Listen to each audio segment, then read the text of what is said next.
IFTTF. And at present, the State Election Commissioner IFP Rajasthan. So, friends, without wasting your time, I hand over to Mahesh Sharma for his dedication. Thank you, thank you, thank you, sir. Dr. Mahesh Sharma, boss.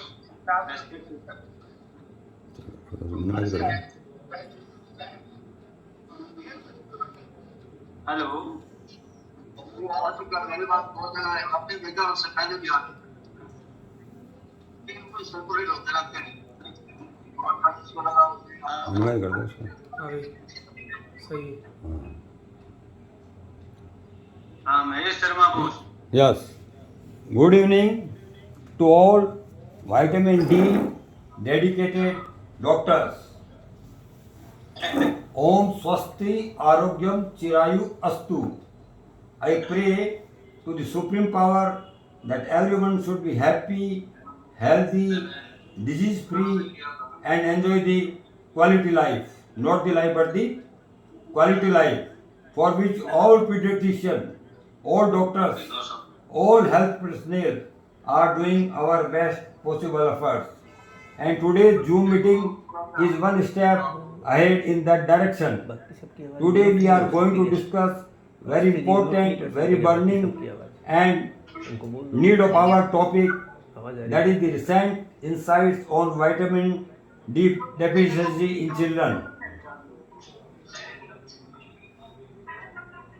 Now the learning objects, insights on vitamin D deficiency in children, consequences of vitamin D deficiency in children, general recommendation for vitamin D supplementation in children, and clinical evidence on the effectiveness of vitamin D supplementation.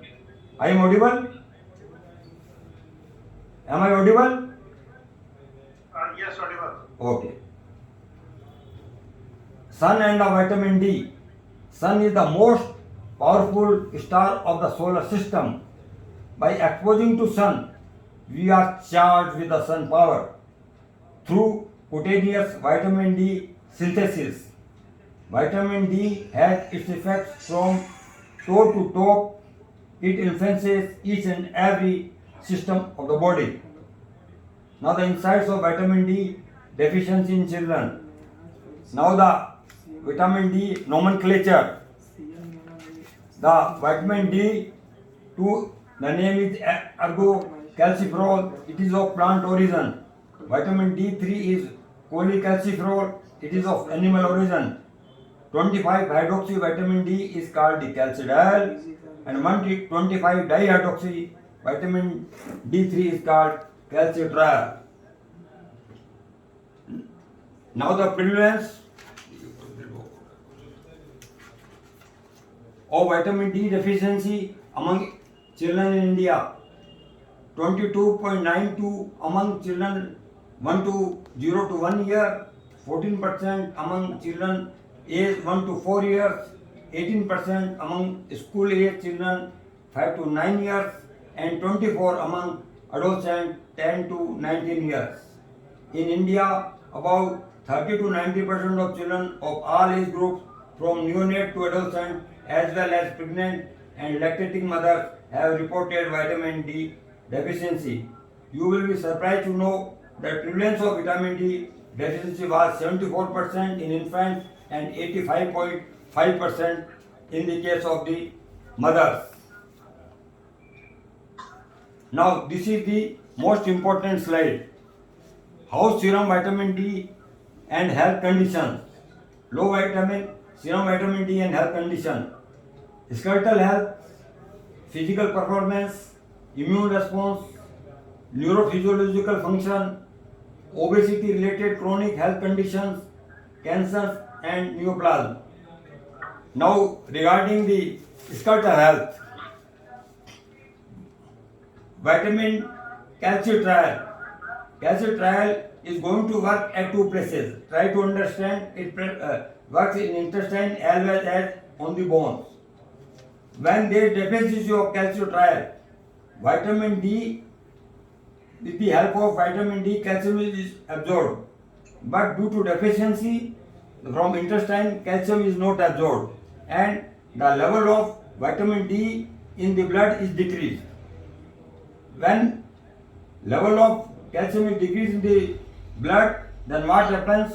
Parathyroid hormone, it becomes activated and it demineralizes calcium from the bone and transport it to the blood.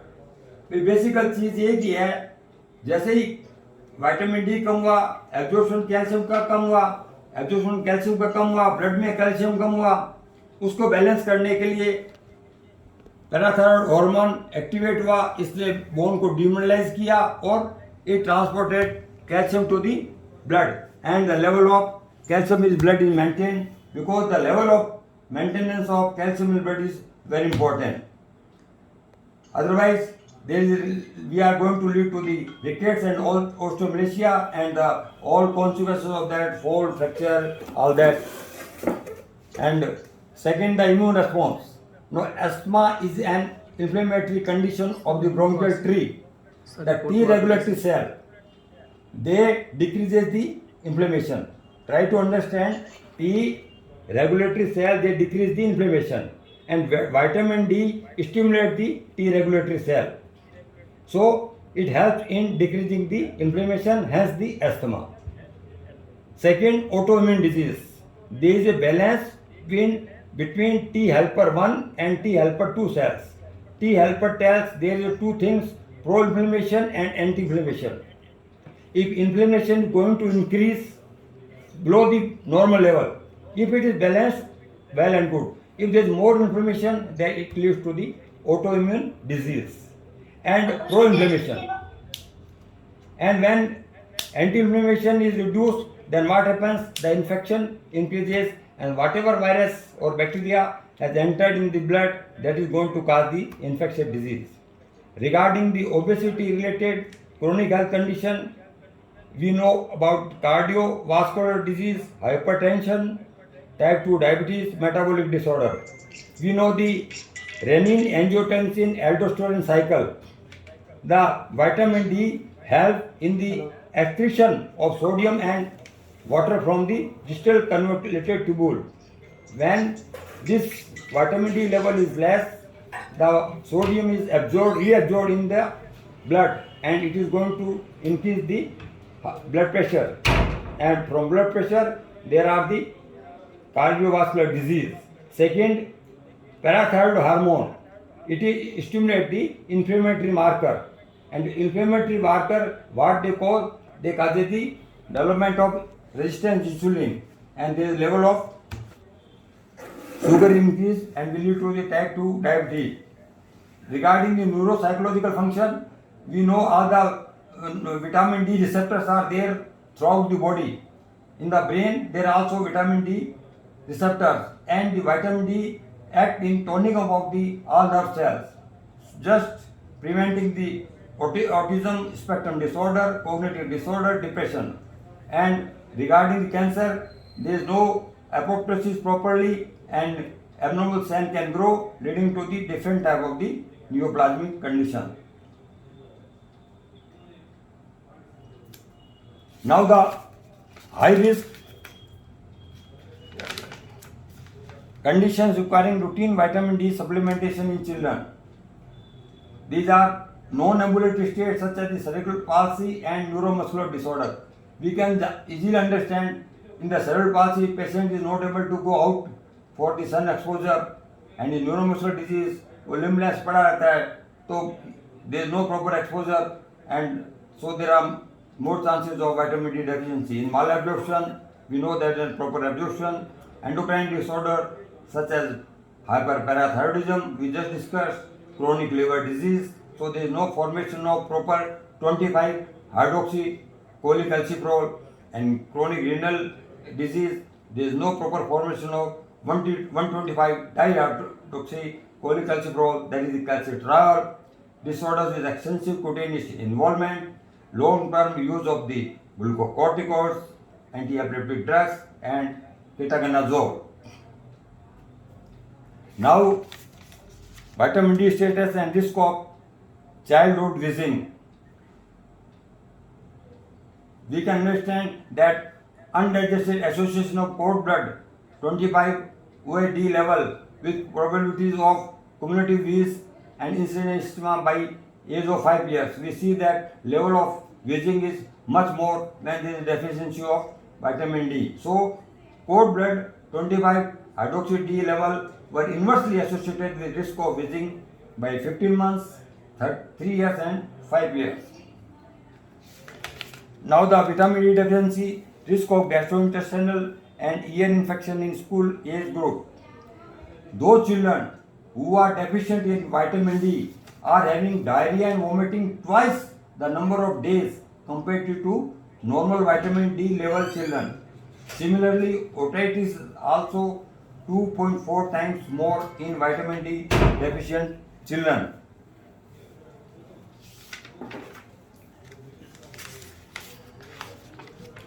Now the global recommendation of vitamin D supplementation. This is one of the important slide. We can see we are going to take that there is chronic children with autism had significantly lowered 25 hydroxy cholecalciferol and 125 dihydroxy cholecalciferol serum values. A significant positive correlation was obtained between 25 OAD and calcium concentration. Now, the global now we are going to take that indication of treatment IAP recommendation. Now, look for the presence of additional risk factor that could raise possibility of non-nutritional rickets. Family clustering of cases of rickets, especially in the setting of parental consanguinity, alopecia, intellectual disability, cataract, malabsorption, failure to thrive, chronic liver disease, jaundice, chronic kidney disease, nephrocalcinosis, metabolic acidosis, history of prior vitamin D intake with no clinical or laboratory improvement. If none of the above risk factors present, it means it is nutritional ricket. Check serum calcium, phosphorus, serum alkaline phosphatase, go for X-ray wrist, X-ray knee, treat for vitamin D deficiency. After 12 weeks, again check serum calcium, phosphorus, serum alkaline phosphatase level along with X-ray wrist and knee. If improvement, the diagnosis is nutritional ricket is confirmed. If one or more risk factors on the right side are present, the provisional diagnosis is no nutritional rickets. Do all necessary investigation like that calcium, phosphorus, alkaline phosphatase, X-ray wrist, knee, 25 hydroxy cholecalciferol, parathyroid hormone level, electrolyte, LFT, RFT, renal sonography, treat as per cause. In the nutshell क्या है? In nutritional ricket we have vitamin D and calcium deficiency, while in non-nutritional ricket along with that we treat underlying disease. Otherwise there are chances of concomitant vitamin D deficiency.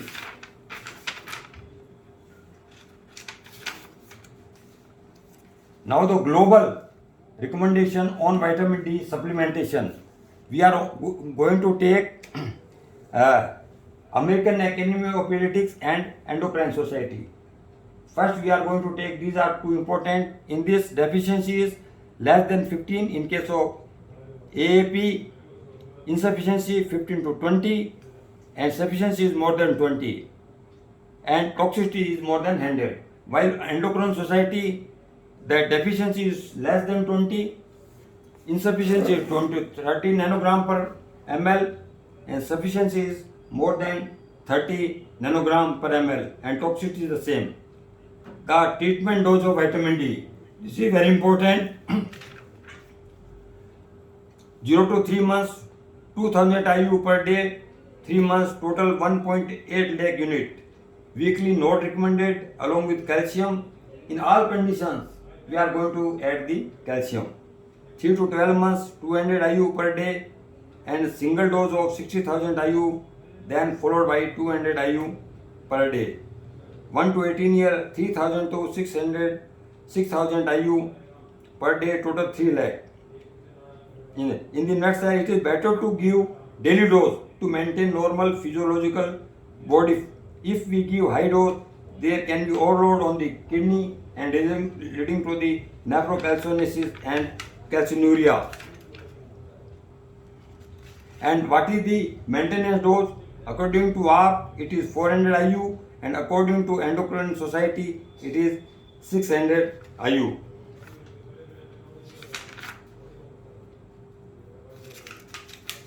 Now, vitamin D supplementation in Indian pediatric population, revived 221 IAP guidelines.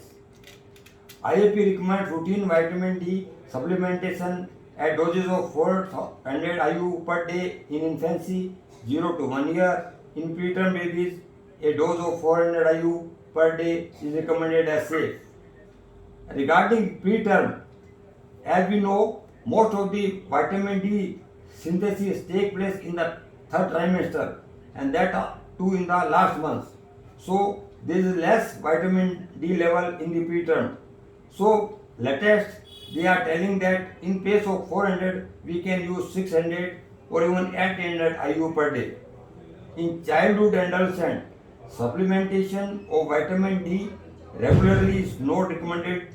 However, estimated average requirement of vitamin D is 400 to 600 IU per day, should be met with sunlight and dietary sources. Now the ASPAGA recommendation on vitamin D supplementation. If the patient is on parenteral nutrition or on partial parenteral nutrition, preterm infant on parenteral nutrition should receive 200 to 1000 IU of vitamin D. Term infants up to 12 months of age should receive 400 IU per day, and older children should receive 400 to 600 IU per day. In both, we should give parenteral or partial total parental nutrition and partial parental nutrition. In both cases, we should give 400 IU per day. Now the clinical evidence on the effectiveness of vitamin D supplementation. The efficacy of routine vitamin D administration in preventing vitamin D deficiency. Among children who were supplemented for less than 3 months, one child each developed vitamin D insufficiency and deficiency respectively.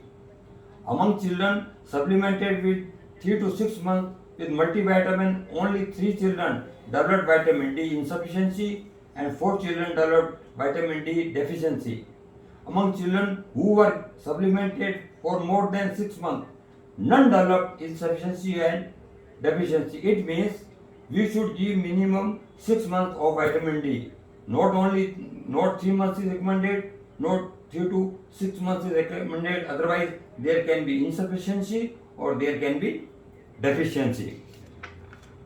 Now the vitamin D supplementation for preventing rickets and improving bone health.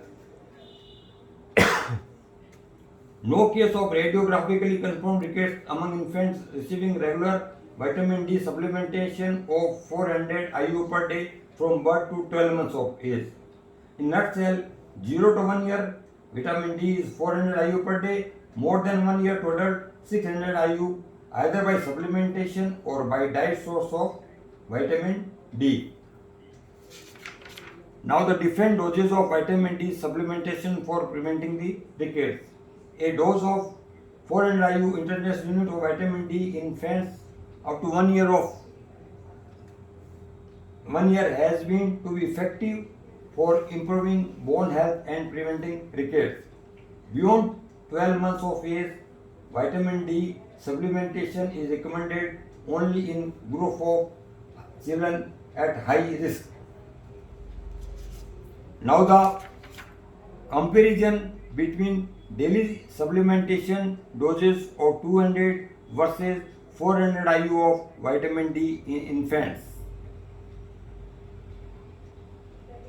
The supplementation dose of vitamin D at 400 IU per day was recommended and considered to be safe and effective dose of prevention of vitamin D deficiency and rickets in the children. We have taken two groups. One were given 200 IU per day, other were given the 400 IU per day.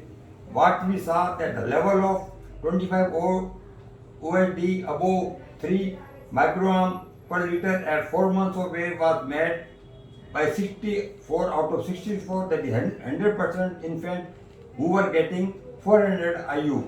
Those who were getting 200 IU, only 59 reached up to that level. Now the miscellaneous vitamin D enhanced absorption. Now the poor bioavailability, being a non-polar lipid, vitamin D exhibits poor bioavailability owing to its low solubility in the gastrointestinal tract. Mesmerized vitamin D, better absorption of vitamin D may be attained through implementation of the micellization process. Enhanced bioavailability. The micellized vitamin D remains protected from the digestion process and ensured enhanced bioavailability. The micellar system improves enteric bioavailability and enhances the enteric permeation rate of vitamin D. Simply we can understand, इसको अपने जीवन में ऐसे ले सकते हैं कि vitamin D है, it is fat soluble. Now the fat soluble, we need fat for its better absorption.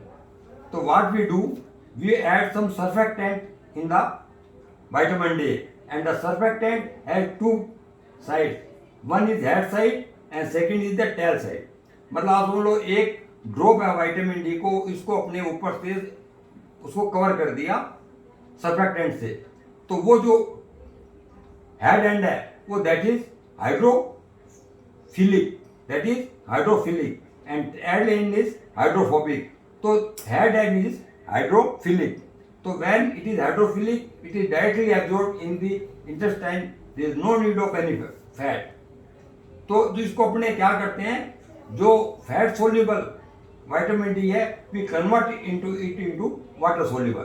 तो it become better bioavailable, better absorbed, and there are less chance of toxicity. Sometimes the level of vitamin D is much, it can deposit in the fat cell, so there are chances of toxicity. So if patient take, by the way, more vitamin D which is micellized, that is water soluble, it can pass in the urine and the stool. So micellization is always good for the vitamin D absorption. Nano emulsion versus conventional fat soluble formulation of cholic alcohol in healthy participant. A nano emulsion oral solution of cholic alcohol showed a greater bioavailability compared with soft gelatin capsule under fasting condition in healthy human participant. Same we have just discussed. अपने को तो एक काम करना है जी, जो vitamin D है उसमें हम कुछ सर्फेक्टेंट डाल के we are going to cover that, which are two parts. Outer is the hydrophilic, inner is hydrophobic. और outer part उसके cover कर लिया, that is directly going to absorb through the gastrointestinal tract. Vitamin D deficiency in pediatric patients. Case presentation. Now case presentation. A 22 months old girl presented to the primary care clinic with abnormal gait and bowing of the legs. The child was breastfed. She also consumed supplementary express milk. History of present illness. She was born via spontaneous vertex delivery at term. She had a normal birth weight of 3.56 kg. She did not have sufficient exposure to the sun. She began to walk at the age of 13 months. There was no obvious abnormality and she was an active kid. Now case history and physical examination. Past medical history, no significant past medical history except for a 1 week hospital admission for pneumonia when she was 1 year old. family history, no history of rickets, no history of other genetic disease in the family. Everyone in the family were okay.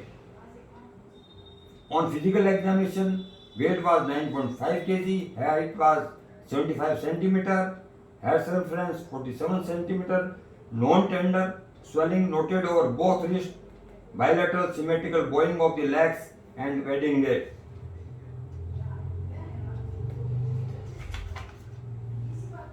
Now the clinical and radiological evaluation and diagnosis. The laboratory finding: hemoglobin even 11 gram per deciliter, calcium was 1.53 millimole per liter, and that is equivalent to 6.1 milligram per deciliter, but quite low. 25 hydroxy vitamin D was 11 nanomole per liter, it is also quite low.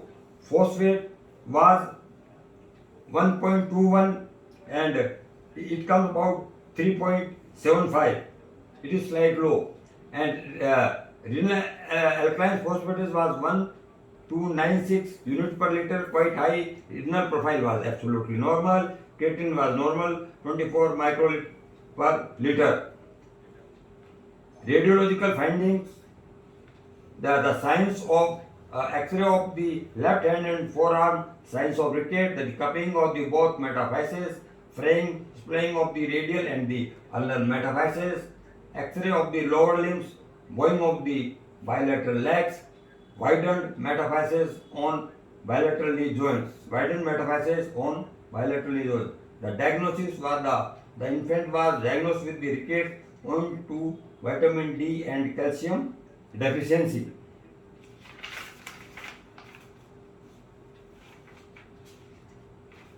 Now the management and follow. In the management, the patient was given IV calcium gluconate 4.8 ml 6 hourly for 1 day, then shifted to oral calcium carbonate, that is 500 milligram 3 times a day, and this 500 milligram was equal to 200 milligram elemental calcium. Oral calcium trial 0.5 microgram once daily for 2 weeks. Vitamin D 800 IU supplemented once, and adequate sun exposure. And after 6 months, calcium and vitamin D level improved, bowing of legs improved. Now vitamin D and the sunlight. Recommended time for exposure to sunlight is 10 a.m. to 3 p.m. for Caucasians, 10 to 30 minutes on the hands, arm and face 3 times per week. For dark skinned people, need 5 to 10 times longer sun exposure than the whites, depending on the skin type due to melanin content of the skin. Now, this is one of the important slides. What we expect from the government. As you know, there is much insufficiency and deficiency of vitamin D in the Indian population. Like vitamin A program, government should run vitamin D supplementation program so that the deficiency of vitamin D can be corrected. Now, before the key message, I want to tell about diagnosis of the disease by the nanotechnology. This is not about the nano bottles. What happens? There are different from now the research is going on nanoparticles with sensor which are injected in the blood. Along with the nanoparticles, they are sensor, and these are injected in the blood. They circulate whole body through blood stream. Where there is some pathogen, these sensor nanoparticle transmits information, and data are collected and data are received on the computer, and accordingly we can treat the disease. Now the key message is the prevalence of vitamin D deficiency was found is 0 to 1 22.92, 1 to 4 14%, school age 18%, adolescent 24%. Deficiency in vitamin D is linked to the health conditions such as rickets, osteomalacia, asthma, cardiovascular disease, diabetes, autoimmune disease, cancer. Indian Academy of Pediatrics guidelines recommends routine vitamin D supplementation, that is 400 IU per day up to 1 year. Vitamin D deficiency is related to increased incidence of ear infection, childhood wheezing, gastrointestinal infection. Nano emulsion preparation of cholecalciferol have better viability than the conventional fat soluble cholecalciferol. I am thankful to Dr. B.D. Gupta Saab, Dr. Rakesh Zora, Dr. Tarun Patni, Dr. Gaurav, Dr. Inder, Dr. Vasundhara, Nikhil Kaushik of Nestle, Office Bearer of Sanofi, especially Dr. Sutal Deshmukh, Atul Awasthi, Naresh Kalia, above all, Dr. P.C. Khatri Saab and Dr. B.D. Gupta Saab. My boss, you will be surprised to know doctor PC Khatri में और doctor BD Gupta में सारे गुण है vitamin के। क्यों?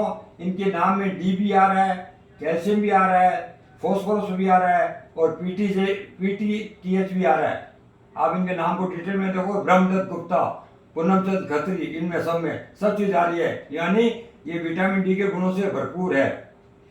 अंत में मेरा सभी को कोटि धन्यवाद जिन्होंने मुझे प्रत्यक्ष और अप्रत्यक्ष रूप से सहयोग दिया।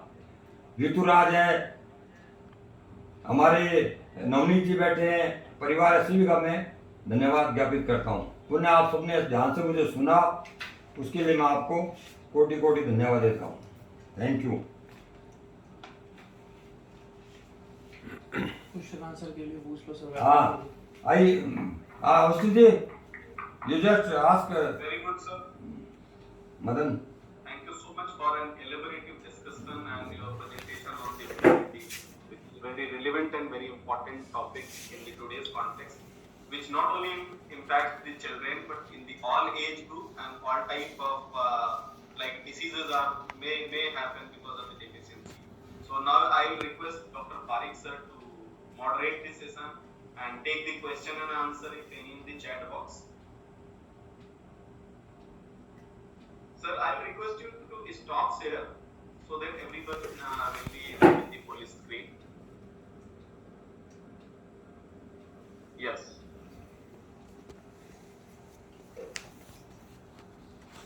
Sir, Parik sir, you are on mute. Hello. Hello, sir. Thank you. Now it's audible. Now you are. Thank you.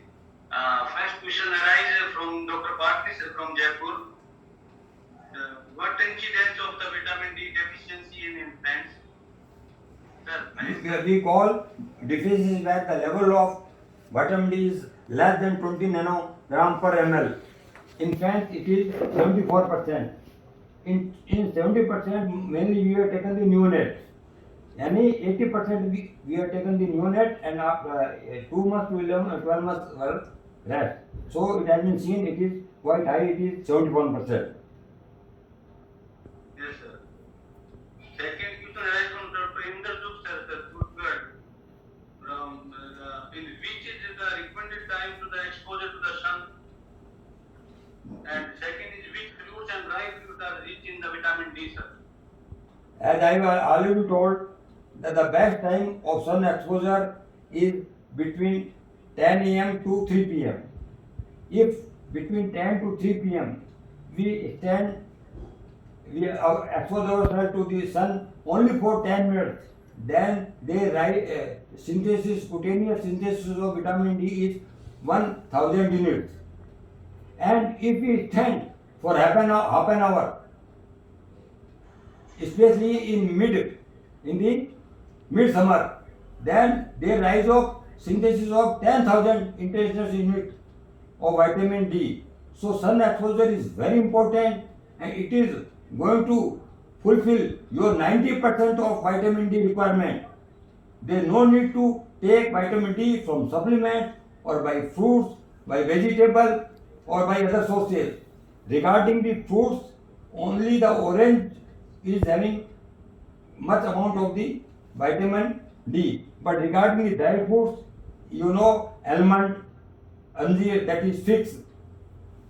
then cashew nut, then mushroom, then soya product, egg and this fish oil.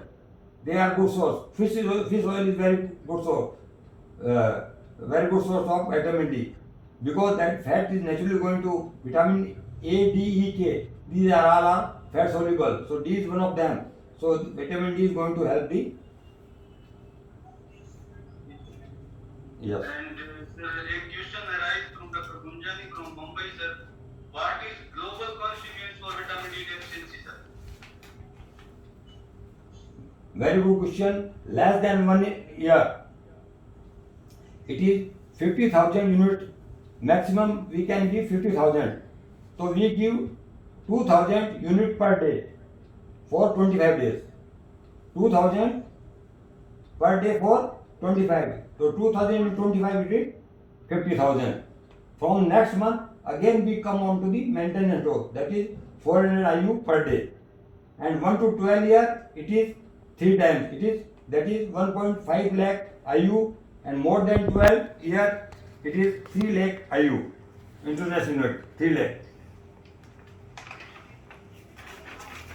Sir, the question arises from Dr. B.D. Gupta, sir, respected sir. What should we measure in the oil calcium, vitamin D showing?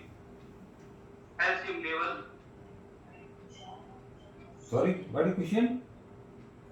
What should we measure the calcium level in the blood? Calcium. Okay.